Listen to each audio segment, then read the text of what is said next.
Hello everyone, Joana Storino from Brazil. Today I'll be discussing a challenging and often under-recognized topic, which is pelvic venous disorders and their thrombotic implications.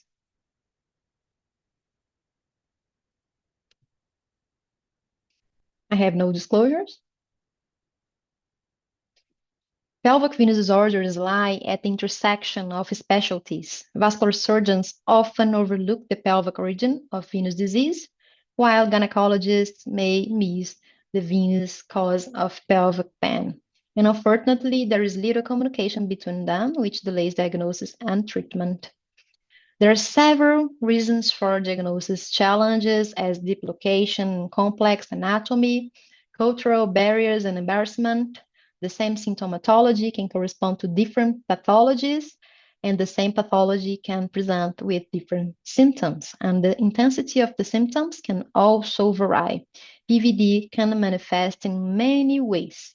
Beyond that, pelvic veins are considered unusual sites for deep venous thrombosis, and currently the data on PVT remains scarce and inconsistent, but recent studies have begun shedding light on its clinical significance.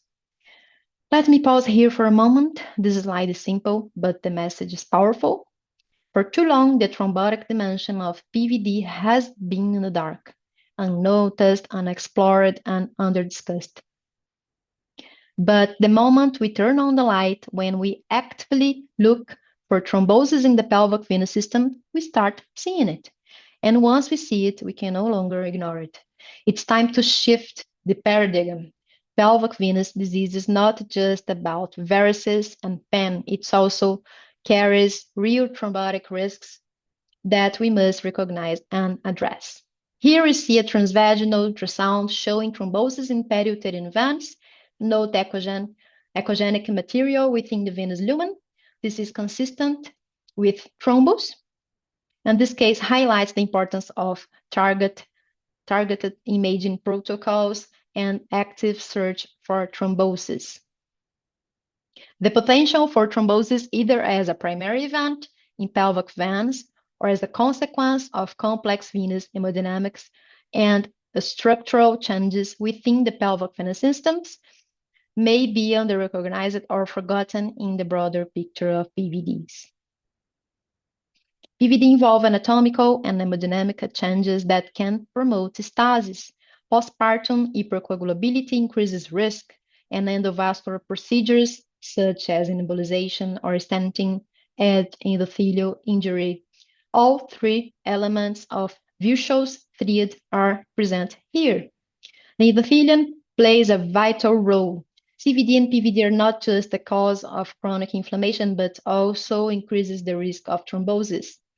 We know that validated thromboprophylactic and therapeutic protocols are still needed in PVT, but we already know that turbulent flow is associated with pro-inflammatory and pro-thrombotic signaling. And emerging research, including work by Gianesini, emphasize how endothelial dysfunction and glycocalyx degradation contribute to both chronic venous disease and thrombosis. So here it is the trap. The pelvic vein thrombosis, and not only ovarian veins, can be one of the causes of pulmonary embolism without an identified source. And maybe the source is not identified because the pelvic veins are not examined using duplex ultrasound. So follow with me. Thrombi of the uterine veins and parametrium can move to the trunk of the internal iliac vein and float in the lumen of the common iliac vein.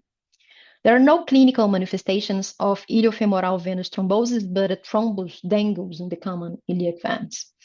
After it breaks off, no traces remain in the common iliac vein, and here it is, pulmonary embolism without a source. When to suspect?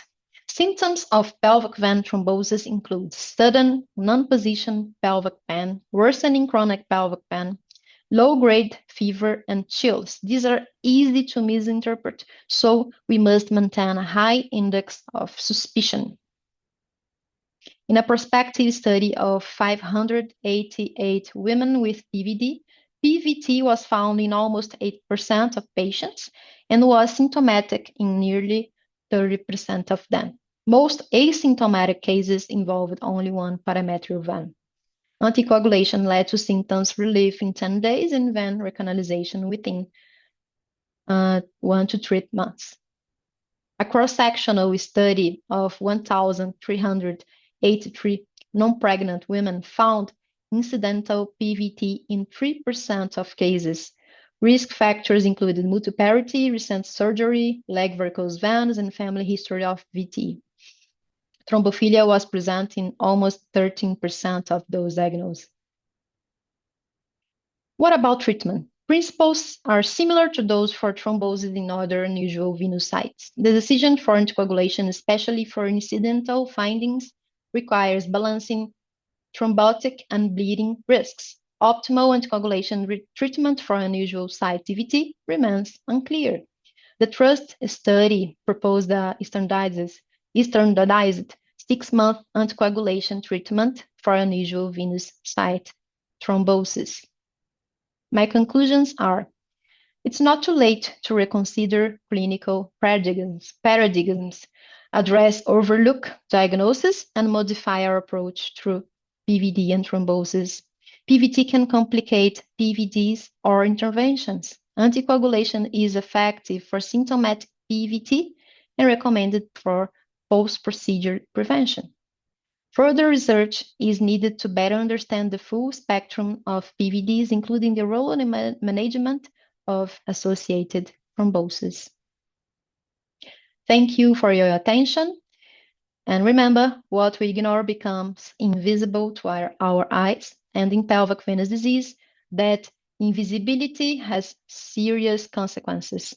Here are my contact details. Thank you once again.